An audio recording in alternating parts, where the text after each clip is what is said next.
staff in Parliament, guests from the media, and two presenters, both from the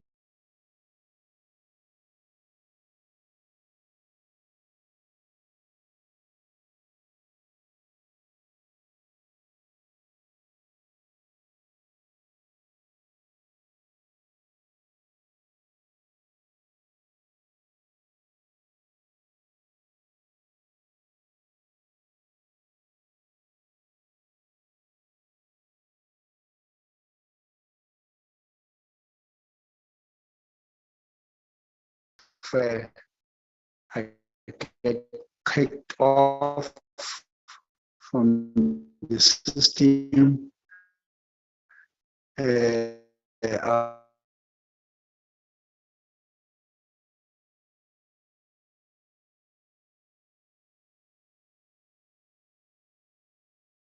are not so audible, Chair. We are breaking.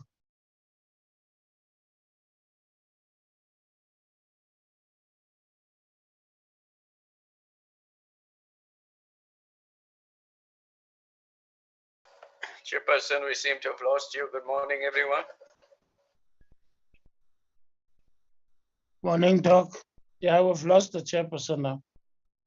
Yes, good morning, comrade. Good morning, Doc. Good morning, everyone, and welcome to the meeting. I will just carry on so long until the chair joins us so that we do not lose any time. Let me welcome everyone to the meeting this morning, including our members of parliament, our members from the SAMRC, and I am not certain whether the members from the Caucus, the TV Caucus are here yet. But welcome to all of you. We hope to have a wonderful and fruitful meeting this morning, and we appreciate all of you coming this morning. We also thank the members of the media and the members of the staff who are present here this morning. I just need to get an impression of any apologies from Vuyokazi, if she can maybe just tell us what our apologies are this morning. And then we will go to moving for the adoption of our agenda, if she can also just flag that agenda in the meanwhile. Thank you, morning, and thank you, Dr. Jacobs. I should also indicate who's present in the meeting. Dr. S.M. Lomo, Mr. Munyai, Ms. Geller, Mr. Sokasha, Dr. Jacobs, Ms. Tseke, Dr. Harvard, Ms. Kwahube, Ms. Wilson, Ms. Ishmael, Dr. Tembe Kwayo, Ms. Chirwa, Ms. Lengwa. I've received an apology from Mr. Van Staden. He's driving to Pretoria and therefore he won't be able to join the meeting. And Mr. Imam Sheikh is busy with other commitments. Thank you, Chair. Thank you very much. There is the agenda before us, members and all of our guests. We're on point number 4 now. We will have to, before we do that, we need to Honorable approve the agenda. Honorable Honorable Bunyai. Is that the item number 9 regarding the discussion on the plan of action to work during the constituency period. We request that we go and consult as the party so that we can come back and have with mandate to engage on that matter. So I propose that we take off that matter and the agenda, if other members agree. So, honorable members, if I'm going to reiterate what Honorable Munyai was saying he's agreeing with the rest of the agenda apart from item number 9, which deals with discussions on a plan of action to work during constituency period, and he is requesting that that section be removed from the agenda for today. Can I get any input? Chairperson. Yeah. Chairperson. Honorable Gela. Yes, thank you very much for the opportunity. I move for the approval of the agenda with the amendment that just Honorable Mnyai have done. It's in order. Thank you very much, Honorable Gelas. Can I ask for a seconder to approval with the amendment? Can I say something? Yes, Honorable Chairperson? Tembukwaya. No, I just needed to say, yes, we remove number 9 and we don't discuss anything about working during constituency period. It's a constituency period and we need to work at our political parties in preparation for municipality election, and that is all. Thank you. So I supported that. Thank you it very should much. be without 9. You're seconding the adoption of the agenda with that amendment and no discussion on that point number 9. Yes, I do. Yes, I do. Thank you very much. Thank you. Thank you very much. Honorable members, that brings us to our first point on our agenda for discussion. I've seen on the participants, Professor Glenda Gray, and I have seen members of a team present here this morning, and they are to give us a presentation on the annual report and also on the program with regards to the vaccines and the Sisonke project, I would hope. So over to you, Professor Gray, if you can indicate who are your members who are here. And just before I do that, I need to find out, Ms. Machalamba, do we have members from the TB Caucus in our meeting already this morning? Yes, Chair, we do. And let us also, as I did earlier, also welcome them. Professor Gray, you're welcome to continue. Thank you. Thank you, Chair, or Acting Chair. I'd like to, we have members of our board and our Executive Management Committee meeting on the call. And I'd like to ask the Chair of the board, Professor Johnny Mhlongo, to introduce the MRC board for us. And then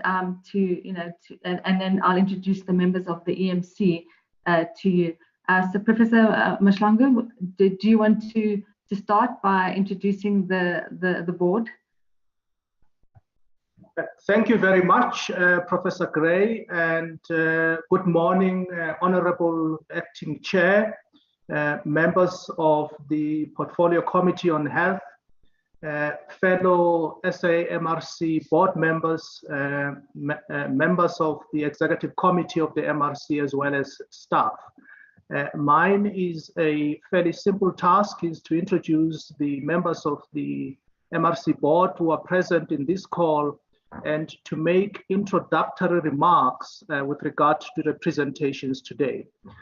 Today we do have 9 members of the MRC board on this call. I'm the chair of the MRC board. The deputy chair or the vice chair is Professor Linda Scull. We also have Professor Tim Tucker, Professor Ronelle Carlson, Miss June Williams, Advocate Dorothy Koza, Prof. William Rai, Prof. Eunice Sikue, and Prof. Colette Dandara.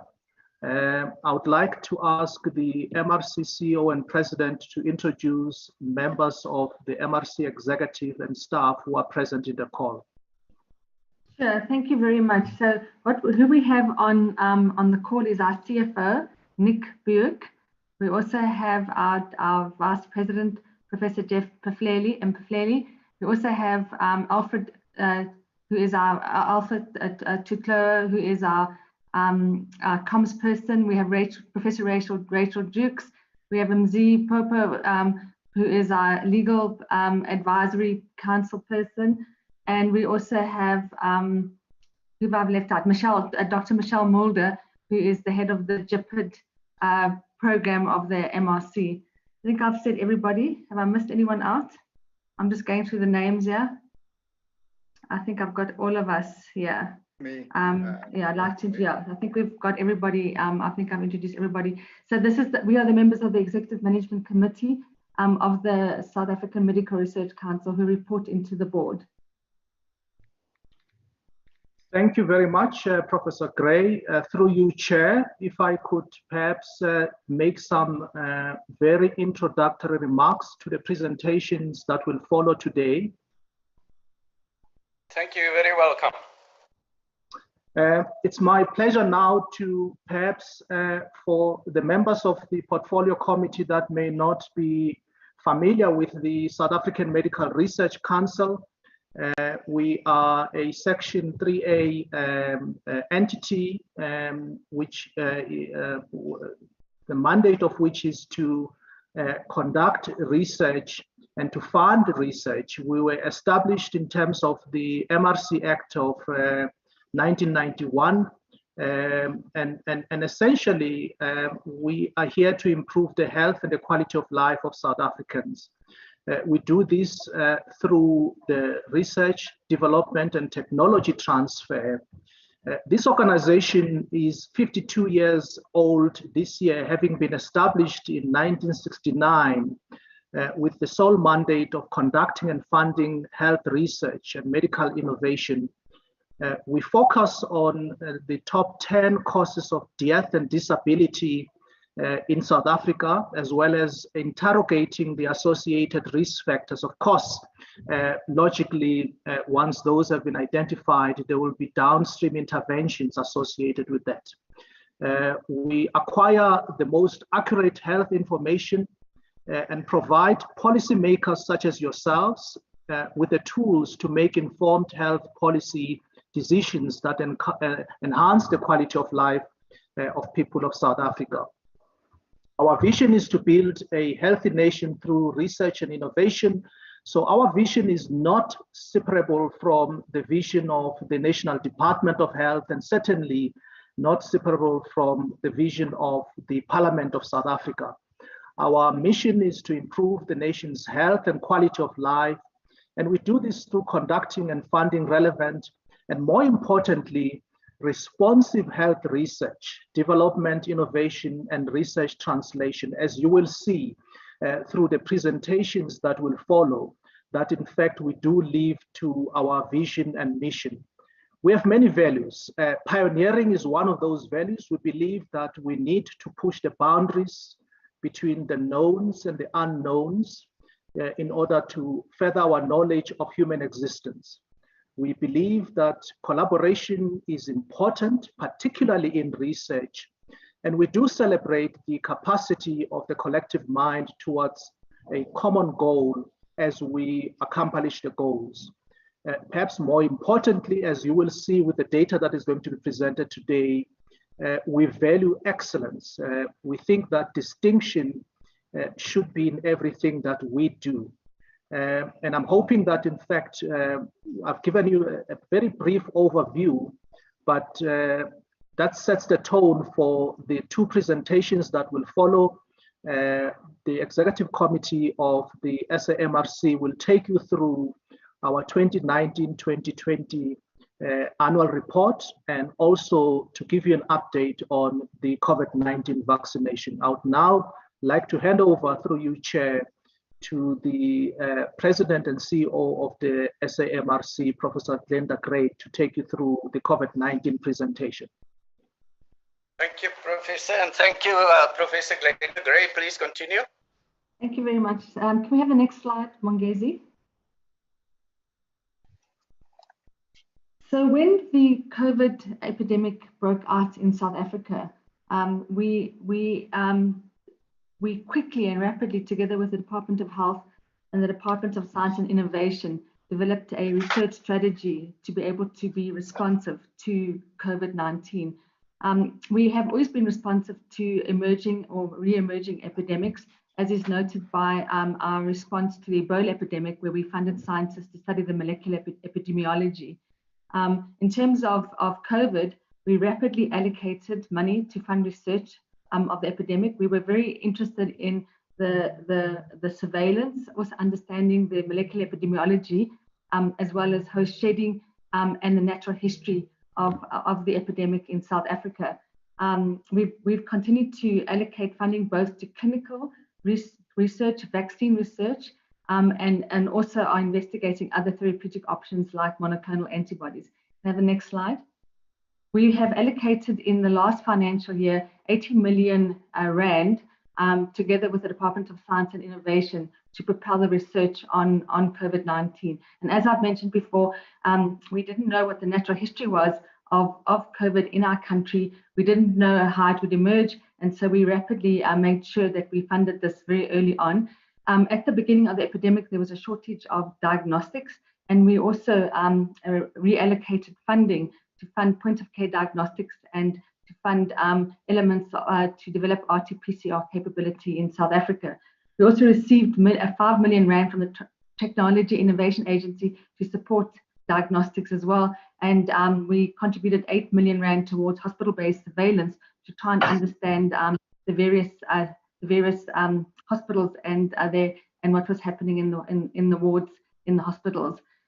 We continued to fund community surveillance, as well as trying to understand the immune response to HIV-infected and uninfected individuals. The important work, the groundbreaking work that was done by CRISP and the NHLS and academic centres to understand the emerging variants was funded both by the South African Medical Research Council and the Department of Science and Innovation. And without this commitment to funding whole genome sequencing and molecular epidemiology, we would not have been able to understand the importance of the new emerging variant that emerged in South Africa. We also contribute to the WHO Solidarity and Coronation trials, who look at evaluating various therapeutics